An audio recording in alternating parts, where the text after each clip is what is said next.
This is Nursing Uncensored. I'm your host, Adrianne Benning, and I invite you to listen in on conversations I've had with real nurses about the crazy and wonderful lives we lead. This podcast is meant to create laughter in addition to serious discussion, and nothing is off limits. We're always honest, but we're not always safe for work. Please listen responsibly.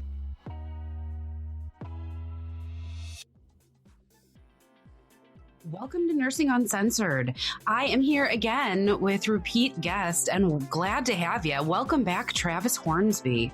Good to be on. Thanks for joining us again. You are here today to talk to us about a really important topic. We've before talked about some of the issues surrounding nurses and paying back those horrible student loans that a lot of us have. So today we're kind of giving an update, so to speak, with everything that's been going on in the world. Things are crazy right now. And so I know that with the pandemic and changes in repayment options, a lot of people have a lot of questions, and we're not going to waste any time. Let's kind of jump right on in. Are you ready for that? Yeah, let's go. Excellent. And then also at the end, we'll kind of talk a little bit about your services and how people can contact you if they want to learn more. That sounds good. I'll try to give them a lot of free nuggets first. Sounds great. That's one of the reasons I was so happy to have you back, because even personally, I benefited from our last conversation. So let's talk about the CARE Act. I know that's something that people have been hearing a lot about and maybe are a little confused. So would you talk a little bit about repayment and the CARE Act and what that means for borrowers? Yeah, for sure. So the CARES Act passed in late March, and it goes back to March 13th. So for anybody who has direct federal loans, your loan interest is paused and your payments are paused, and you get credit for loan forgiveness if you're pursuing something like public service loan forgiveness. So for nurses, it's a real awesome bill. I mean, it really saved a lot of people a lot of money. So the thing that most nurses should be doing right now is not paying anything on their student loans. You should be paying zero and letting the government take care of the payment for you, essentially. And even if your plan is to eventually pay your loans back, your interest is zero. So you'd earn more in a savings account than you would by putting it towards your loans right now. Mm-hmm. Wow. Good to know. I'm making the right move then. Yeah, exactly. I mean, people generally don't need any encouragement to not pay on their student loans, right? I mean, that's a pretty easy thing to want to not do. I get it. But, it's actually the right thing to do right now, because if you're paying anything extra, like I said, you're losing money relative to a savings account. And then also, even more costly, you could be paying down loans that'll eventually be forgiven. So, it's a really good thing for nurses that happened. The bad news is, at least as of this recording, that we're doing this in mid-June, they have not yet talked about an extension of the CARES Act of freezing student loan interest for more months.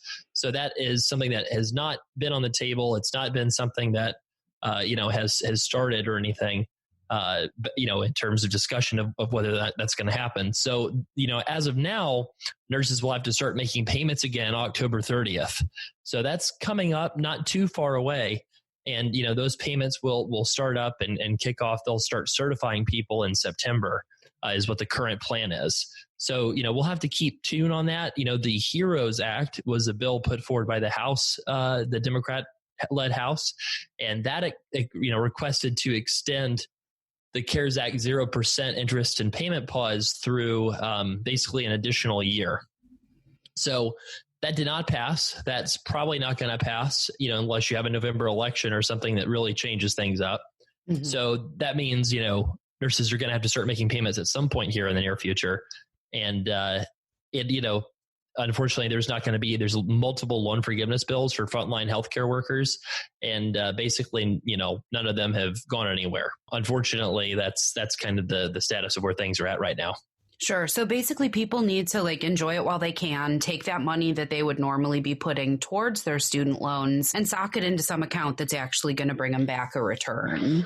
Yeah. And, it's tough to kind of look at all of the numbers out there, because there's a lot of layoffs in healthcare right now. Uh-huh. Oh yeah. So, so my, actually my own family is being affected by layoffs, so that's a big problem. And a lot of nurses in elective fields, especially, are getting laid off or having trouble getting full-time hours. And, and it's a lot right now. So the thing with that is people might need to have to make difficult decisions, like relocate to where the jobs are, or switch into a different field. My mom's a nurse, an RN, and she was in the OR for a while, and before she switched to labor and delivery. So there might need to be some switching of different, within different fields. I don't know. I mean, I'm not a nurse, and I have seen that a little bit already. A lot of clinic nurses that are seeing declines in their patient numbers, they're working inpatient because they need to make those hours and they need to make ends meet. Even though as nurses, people think we have great security through things like this, it really does kind of depend on where you are and what you're doing. Yeah, my grandma's in this Florida nursing home, and the nursing home just recently, the top person at the nursing home was an LPN, and then they replaced some of the people now with 3 RNs. So, my mom is the caregiver to my grandma. She's thrilled because, obviously RNs are generally going to provide a higher standard of care. They're a lot more highly trained. And a part of the reason is just because these nurses, got laid off from private practices and just, the job market shifted. So I guess the good news, I think, Adrianne, is like long-term for nurses, like you're not going to have trouble getting an income. You might have to make uncomfortable decisions to make an income, but it's not going to be like, a lot of the people out there who, you're going to have all these restaurants closed and there's going to be, 1 million fewer restaurant jobs, right, in the entire sector. Like, I don't think necessarily nursing jobs are just going to disappear. I think they just might shift, at least for the next few years. So what does that mean for student loans? I mean, that means that probably doesn't affect your plan too much. If you're pursuing public service loan forgiveness, like probably you'll still be able to pursue that. If you're trying to pay your loans off really aggressively with, an anti-debt, pay it all off kind of approach, you'll probably be able to do that too. I just kind of would hope that nurses would be cautious because we don't know how long this is going to last. And, when you have debt, having savings is more important than getting rid of that debt. Absolutely. And people don't really get that because it's like, oh, I have 60,000 of debt. I would love for that to be zero. And if I had nothing in the bank, I'd at least have zero debt. Well, it's like, no, because you have to pay your monthly expenses. So, right, you'd be really well off if you had, tens of thousands in the bank, even with 60,000 of debt, because the $60,000 debt is like a $600 a month payment. And with tens of thousands in the bank, that means you probably have a couple years worth of runway versus having no runway with no debt. Right. Although, a lot of people feel compulsively like they need to pay on these things because it is such kind of like this crushing thing hanging over you. So I get that. But I also see what you're saying. It's really important that you be able to feed your family, make those immediate ends meet rather than worrying about this debt that is still going to be there. It's not going anywhere. Yeah. Well, and two, I mean, in our research, we do a lot of salary research in addition to our student debt kind of stuff for just the blog content we put out. And I didn't realize this, but like nursing pay is so variable across the country, like in like states that have really strong nursing unions, like California, you can make 6 figures as a nurse really easily. And then, in places like, Mississippi or like Alabama or like Florida. Actually, the state that I'm in is kind of at the bottom of the heap in terms of nurse pay. I work for an institution that does a little bit of a better job than some of the other smaller hospitals in my state. But Iowa, we're way down at the bottom. So I feel for those nurses that are hanging down at the bottom with us. It is an issue. It's absolutely something to consider. Well, at least the housing in Iowa is a lot cheaper than California. Absolutely. So, so there's that. But just don't neglect looking at some of the differences in nurse pay. Like basically like the whole west of the United States, like the Rockies and West, like that whole area is really high paying for nurses if you just look at the geographic distribution for salaries.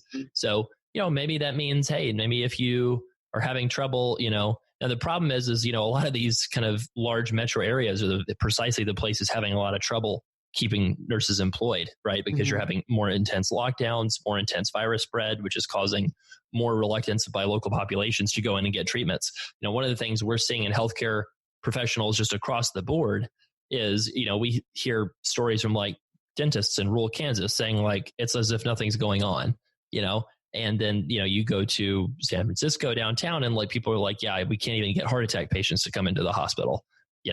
And so it's just such a variable thing going on right now.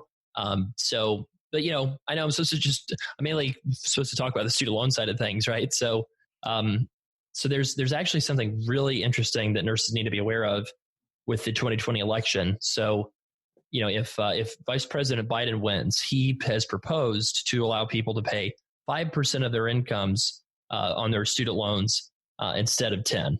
So that would be a big change. That's huge. Yeah. It would really be big. It would be something that's so costly. I don't think that they would be able to pass it because, I looked at the analysis of the cost, and it's probably, vastly underrepresenting how much it's going to cost. But so that maybe lowers the chances of it passing, but that could happen. And the reason I'm saying that is because if your interest is going to end September the 30th at 0% interest freeze, a lot of people are going to think, all right, I'm ready to refinance it and pay it off now, right? But perhaps the smart thing to do is just wait another month and 5 days or so to see what the election results are. Mm-hmm. And, if Biden wins re-election, wins election, I would say be very cautious before refinancing, because there's probably going to be some sort of special government, enhancement of the student loan programs. If Trump won re-election, though, I think, you could probably say, okay, I'm going to refinance my debt and just pay it off. Sure. So, there's really interesting kind of political implications of what your student loan strategy would be right now. Even though for most people, even if Trump wins re-election, PSLF is still going to be a thing. You'll still be able to get your loans forgiven. So, there's some things that'll be different, but some things that won't be. Sure. Yeah.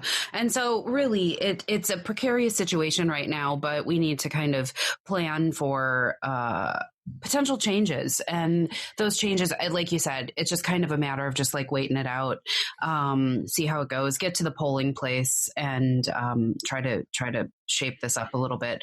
The PSLF is something that are people able to apply for it now during this freeze? Like if they're not already on it, or should they wait until, and for those who don't know our lingo, the Public Service Loan Forgiveness Program, should people wait on that until this freeze is over? Actually, we're seeing people apply and get approved during this time. So we're seeing multiple people get their loans discharged with qualifying payments that they accrued during the pandemic. So I would say people need to go apply, and they need to continue submitting their certification forms. And it's very encouraging to see that, because it tells you the program is a lot more steady than people think it is. Absolutely. That's good. And there's the What You Can Do for Your Country Act, which is a bill put forward in 2019 by Senate Democrats, certainly supported by Vice President Biden, that would enable a lot more people to get loan forgiveness. Biden wants to do $10,000 per year of loan forgiveness for people employed in not-for-profit jobs and public sector jobs, which obviously nurses would be included in that. Mm-hmm. So, nurses would be able to get $10,000 per year discharged for a total of 5 years. It's $50,000. So you'd only get that presumably if you have federal loans, not private loans. Sure. So, again, that's kind of what I'm talking about having, the election has consequences, mm-hmm. For your student loan plan. So, that's certainly, a lot of stuff going on there. With public service loan forgiveness, I think that's not going anywhere, especially with the pandemic. I think, there's going to be kind of a afterglow where, just to give you kind of an example, in 9/11, right? Police and fire departments across the country got some of the most generous pension deals that they've ever gotten. Mm-hmm. In other words, they were able to negotiate like really, really good deals with pension funds to get even bigger pensions and more attractive pensions. And why partly is that? It's because people universally viewed police and firefighters as heroes after 9/11, right? Right. And so I think similarly, physicians probably, most people view physicians as heroes, but especially nurses, because everybody knows that the hardcore hands-on care is done by nurses. Mm-hmm. So I think that nurses are going to benefit a lot in the coming years because of the public's perception of what, and the actual reality of what nurses did for everyone during this Absolutely. pandemic. Now that it's right in front of people's eyes, they can see kind of what's happening. Interesting. Okay, so there's some optimistic news there. Now, what about the folks that maybe don't qualify for the freeze?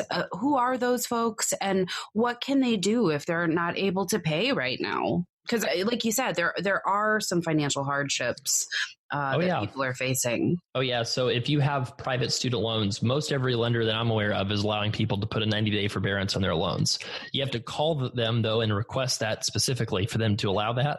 Now, that is not going to stop your interest. Your interest is going to continue to accrue, unfortunately, but there's not going to be any fees or negative credit consequences in most cases. They are allowed to ding you in states that have not come to an agreement with these private loan companies. So most of the states that did this were, obviously blue states. So, if you are in, Alabama and you're asking for a pause on payments for your private student loans, they're not obligated to give that to you, but most places will anyway right now. But so, you have to ask. You have to make. You have to ask. It's not the federal interest freeze is automatic, and the private student loan payment freeze is not automatic and has to be requested.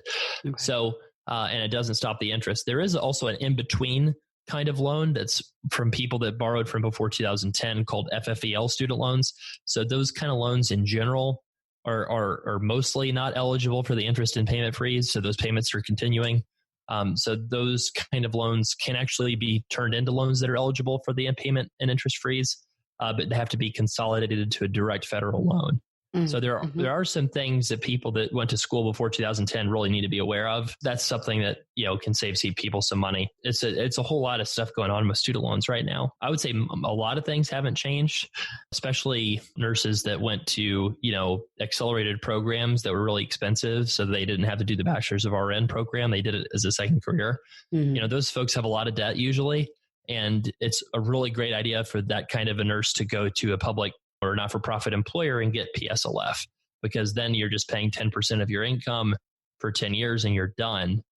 And that's a really great deal. You're not going to really find anything that's better than that. Yeah. And I encourage people to go back and listen to the previous episode we did, because we dove into that quite a bit deeper. And that was a really helpful conversation, even for me. And I know that other people have messaged me and said that this information has been really valuable to them. So that's kind of what people do with their private loans and some of the routes they're able to take. Those that do have the federal loans, they might be in a position where, they're still getting income, their jobs haven't really changed. A lot of nurses are actually hitting that sweet overtime because of the changes in demands and influx of patients in some areas. So if people are still financially solid and they're able to make those payments, is there any benefit to them doing so? Should they continue?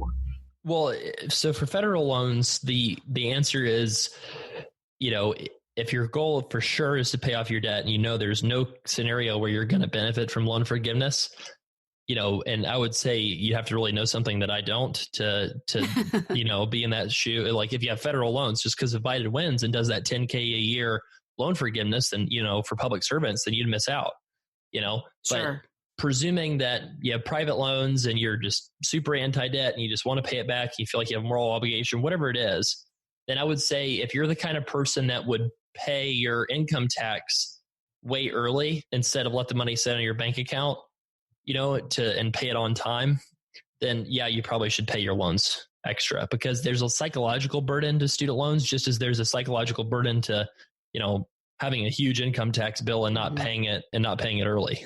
Absolutely. Because you're freaking out because you're going to owe all this money and you just want to get it off your chest, So that's something that I do. I mean, I paid my income tax early before just because I'm scared about. You just want to be done. I want to be done. I want to not think about it anymore. It's just a very pleasant thing. And, that way, if there's I trust my FDIC insurance, but, if somebody comes in and hacks my bank account, at least I don't have to come up with more money to cover my taxes. Sure. So, some people like to have that just kind of done. It's out of the way. I don't have to worry about it. I sleep better at night. I'm one of those people that if I have something hanging over my head, it really does. I can feel the stress pumping through my body.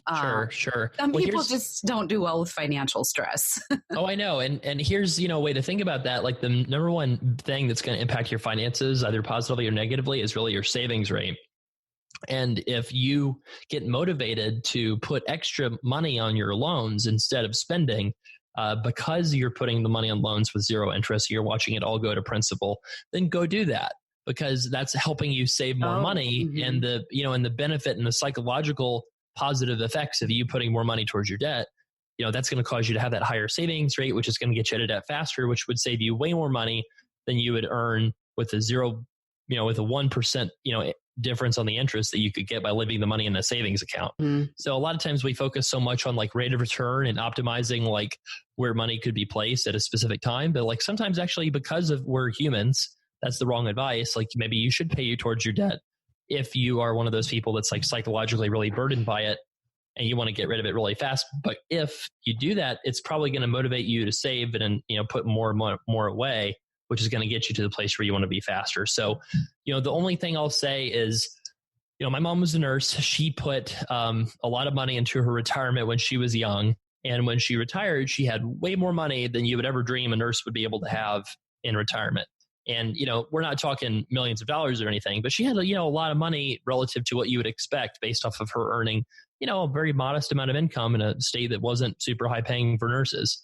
And it was just basically because her dad knew about investing and told her, hey, try to hold back at least 10, 20% of your pay for your 401k, And so I would encourage nurses to do that too right now. Like the stock market's recovered quite a bit, but if you had been putting a lot of money in your 401k during this whole time of the pandemic, you would have made a killing on all those contributions for your future retirement. So that happens because you make that conscious decision to have that withholding happen automatically where you don't have to make any decisions to change it. So I typically would tell a nurse, if you want to retire on time, then you're going to need to do, 10% of your income into your 401k. But really what we would encourage is 15 to 20% in your 401k, with maybe about $100 a month going away into maybe a brokerage account at a place like Betterment or Vanguard. And then that would allow you to have a retirement account and then a non-retirement account. And most nurses never get past saving for the match, which is only 4 or 5%, which is why most nurses end up, you see most nurses work until they're, in their 60s. Mm-hmm, mm-hmm.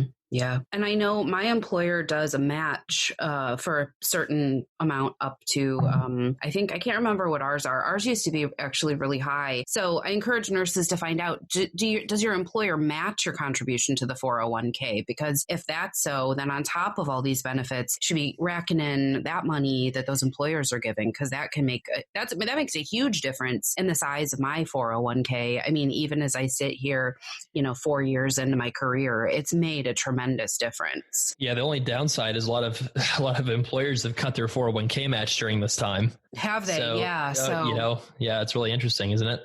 Yeah, unfortunate too. But I get it. Everybody's trying to make ends meet. And, there's a lot of, like we've talked about, there's a lot of political undercurrents to this that have to be considered as well. I know that there are some places that are talking, even furloughs and layoffs in some places for nurses. So I really hope it doesn't get to that where I am, or really, hope we can avoid that altogether as much as possible for nurses in the United States. So if people are, we're not paying any payments right now until October. We don't have any interest being accrued. So we are still seeing it, people that are already in the public service loan forgiveness program, they're still seeing these payments count towards their public service. Is that correct? That's correct. And if you made payments after March 13th, then you can actually request a refund of those payments to get that money back.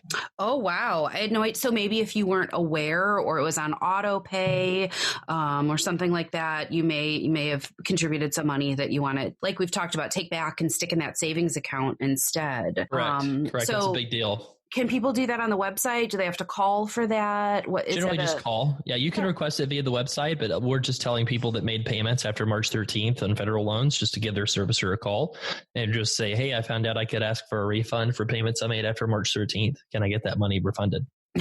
Nice. Yeah, that's not something that I've ever heard of happening with student loans. Can I get that money back, please? I didn't realize I didn't need to give that to you. For some people, that's the difference between, making the rest of their ends meet. Some of these student loan payments, I know that with my income-based repayment plan, it's been much more manageable, but otherwise my loan payment would have been about a third of my income without the income-based repayment. So for some people, this is a big deal. This is a big amount of money. This information is incredibly valuable. And I know that some people who may have some more complex questions or other financial things going on, they might need a little bit more guidance. And you are one of the perfect people. Your company is fantastic for providing this guidance. So I would love it if you would take just a little bit of time to talk about Student Loan Planner and how your services work if people want to contact you. I really appreciate that. So, who should contact us is anybody who has, let's say, more than 40,000 of student loans. If you have less than that, it's probably going to be difficult to get, public service loan forgiveness. But if you have more than that and you're trying to figure out, should I refinance? Should I optimize for this PSLF program? How should I file my taxes? Because I'm a nurse that's married and I want to make sure my spouse's income does not get included in my monthly payment and I don't pay more taxes than I need to pay. That's a big problem we see. So we can kind of fix any student loan related problem in terms of giving people the best steps to save the most money. So that's what we do. What does it cost? It costs a few $100. So it's an engagement that, we basically get information from you. You fill out a consult form. We do an hour call and we give you, basically 6 months to time to ask questions via email. We'll do a year for your listeners. So, if you have questions, people can email us during that year time frame with whatever questions of things that need to be updated with their plan. And the thing is most people don't need our services again, which is a testament to the fact that we do a good job. And then, if people do need help again because they have a marital status change or they have, a job change or they were planning on getting loan forgiveness and now they want to look at a job that doesn't offer it and see if it's worth it. We do follow-up consults as well for people that need recurring service, but we don't try to push that because the end goal is to help the person, the listener, be anxiety and guilt-free about their student loans. That's the goal. And if we do that, then everything else is going to take care of itself. So that's kind of our philosophy. And, if people are interested in that, getting a custom plan and they owe more than $40,000 and they want to talk to somebody, a CFP, CPA, CFA that really gets it, then, they can go to studentloanplanner.com and you're going to see in the menu, you're going to see a button to click hire us and you can read about our services and read our reviews. Excellent. Thank you so much. Each time you've been here, it's been such a personal help to me. I know there are people listening that are going to say, oh my gosh, I had no idea, or this is something I need to follow up with. So this is really actionable, helpful information for a very real problem. So I appreciate the time that you've spent making no fuss about it. Just getting this information out to people is fantastic. Absolutely. So, and thank you so much to your listeners for all the work they've done on behalf of their patients during this very tough time to be a healthcare family. It's rough, but this is what we do. So yeah, thank you to everyone. And please do contact Travis and his company, Student Loan Planner, if you have additional questions or if these services sound like something that would benefit you. Wonderful. Well, Travis, I would love to have you back again because who knows where things are going to go. We might get to talk again after the election, perhaps. So I would love to have you back again. You're wonderful to talk to and oh so helpful. Thank you so much. Yes, of course. All right. Thanks for listening, everybody. Please visit nursinguncensored.com if you would like more information. Go back and check out my previous episode with Travis, as well as all of the other episodes and content that I have there for you. Thanks again to Travis Hornsby. And as we always end every show, we say, even though you're not a nurse, Travis, happy nursing. Thank you for providing all these services to nurses. For sure. Here at Nursing Uncensored, we may be, uncensored, but we're not unfiltered. Protected health information has been changed and concealed to comply with HIPAA. The things we talk about are from years of experience with thousands of patients, things we've read, stories we've heard. If you think we're talking about you, we're not. Also, we're real nurses here to provide helpful and accurate information. But don't take anything we say as fact without doing your own research. Refer to your state's Board of Nursing, Practice Acts, and your institution's policies and procedures if you have questions about your practice. Lastly, our very strong opinions are ours alone and do not reflect those of our employers, educational, or professional institutions. Thanks for listening, and happy nursing, folks.